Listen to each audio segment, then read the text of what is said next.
Welcome back to Make It Easy. This week we will be learning about order of operations. So let's get started. What are order of operations? Order of operations is a set of rules that help you decide which to do first. An example is, do I do addition first or subtraction first? What is the order of operations? So we usually use GEMS or PEMDAS to remember the order of operations. Let's start off with GEMS.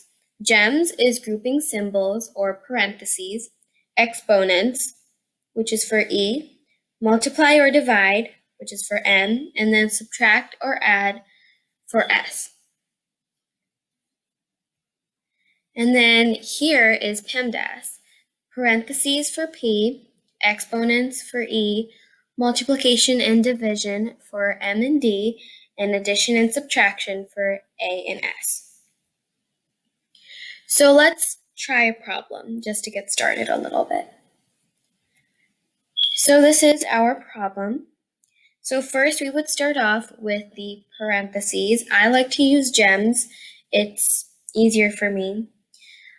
So let's start off with parentheses. 5 minus 3 equals 2. Okay, so now this is what our problem would look like now that we solved a part of it. So now we have to find, we have an exponent, which is squared, and the second power of 2 is 4. So then that becomes our number now. And now we're done with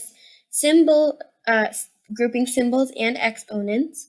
So now we multiply or divide.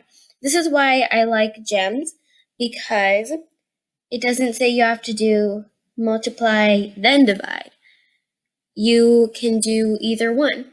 So whichever one comes in the beginning of the problem. So whichever one comes here. Say there was another multiplication problem here, you would do the division one first and then do the multiplication one, because this is first in the problem, and then you would do the multiplication one.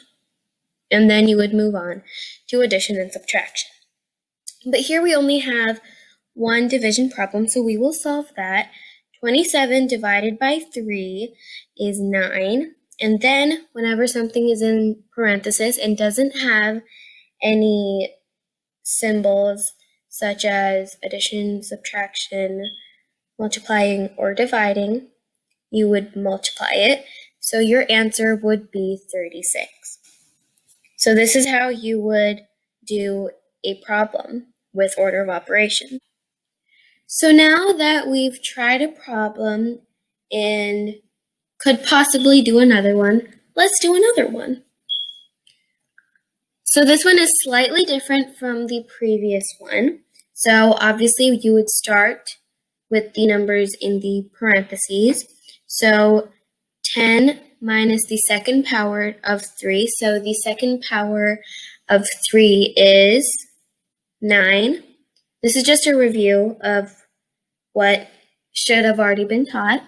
So, and then 10 minus 9 would equal 1. That's right.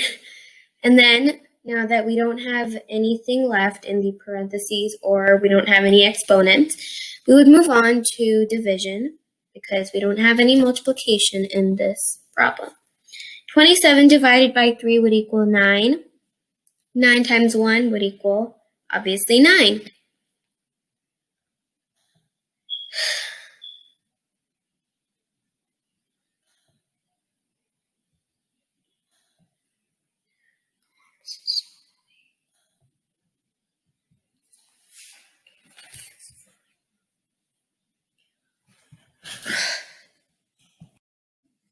This week's video was just a review of order of operations because this might have been taught before, but this week's video was just a review. So today we have a shout out of the day. Our shout out goes to Darshana Dantu. She answered the question, so congratulations. She got a heart, she got pinned, and now she gets a shout out. So comment down below if you understand or learned about order of operations. There will be a video about order of operations. There will also be a question of the day for it, and I will see you in the next video. Thank you for watching.